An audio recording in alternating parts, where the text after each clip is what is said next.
ঈদৰ কাৰণে কোনে কোনে বহুত বেছি এক্সাইটেড হৈ আছে আৰু মোৰ নিচিনা ডাবল এক্সাইটেড কোনে কোনে হৈ আছে। আজি ২৭ ৰমজান যাই আছে, এইটোৰ কাৰণে অলপ দুখ লাগি আছে, কিন্তু আমাৰ মাইকী মানুহ ডাবল এক্সাইটেড হৈ আছে। কিয় জানেনে? আমি ঈদৰ পিছত মাকৰ ঘৰত যাম, সেইকাৰণে বেছি এক্সাইটেড। আমাৰ মাক নাই, এইটোৰ কাৰণে দুখ আছে, এইটোৰ কাৰণেতো বহুত দুখ লাগে, কিন্তু ঘৰততো যাবই লাগিব। আপুনি য'তে নাথাকক কিয়, যিমান ডাঙৰ ঘৰতে নাথাকক কিয়, আমাৰ মাকৰ ঘৰটোৱে এইটোৱে আমাৰ নিজৰ ঘৰ যেন লাগে। এইটো আমাৰ সৰুৰে পৰা ডাঙৰ হৈছোঁ, তাতে কিমান ইয়াদে আছে। চবতকৈ শান্তি লাগে মাকৰ ঘৰত যাই কেনে। আজি ইফতাৰীৰ কাৰণে মই ফ্ৰুট জুচ বনাইছোঁ, কিন্তু অলপ বেলেগ টাইপৰ।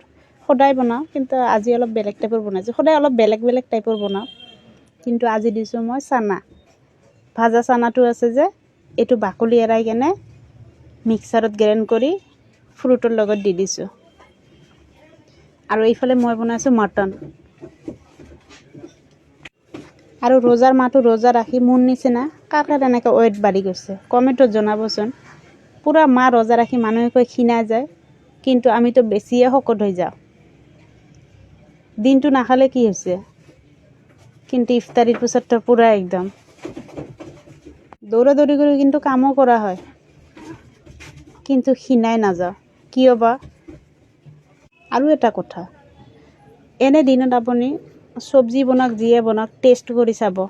কেতিয়াবা নিমখ জ্বালা কম বেছি হয়, কিন্তু ৰমজান মাহটো চব্জি বনোৱাৰ সময়ত একো টেষ্ট কৰা নহয়, কিন্তু একদম পাৰফেক্ট হয়। আপোনালোকৰ বা কেনেকুৱা? মনে হয় এইটো আল্লাহৰ ৰহমত। অলপ কম বেছি হ'লে মানে আল্লাহ এইটো একেবাৰে মাফত কৰি দিয়ে। এই ফ্ৰুটবিলাক মই একেলগে চব কাটি লৈছোঁ। চানাখিনিও মই ইয়াতে গুড়া কৰি লৈছোঁ, আৰু ইয়াতে দিছোঁ মই অলপ ৰুহ আফজা। এনে ৰুহ আফজা দিলে খাব নোখোজে, এইটো অলপ টেষ্টটো বেলেগ, মোৰো ভাল নালাগে। আৰু ইয়াতে দিছোঁ মই ক'ক'নাট চুগাৰ, এনে নৰ্মেল চুগাৰ দিয়া নাই, দিব পাৰে।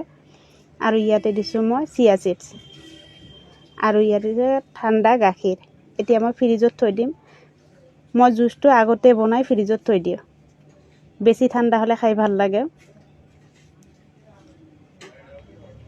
ৰুহ আফজাটো এনেকুৱা কৰি দিলে তেতিয়া অলপ খালি ফ্লেভাৰটো আহে, তেতিয়া খাই ভাল লাগে। কিন্তু খালি ৰুহ আফজা পানীৰ লগত কিবা টেষ্টটো ভাল নালাগে। কোনোবাই ভাল পায়, কিন্তু মই ভাল নাপাওঁ।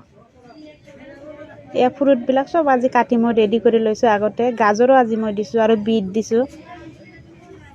বিট গাজৰবিলাক খাৱাই নহয়। আৰু মই কণী বইল কৰিছোঁ।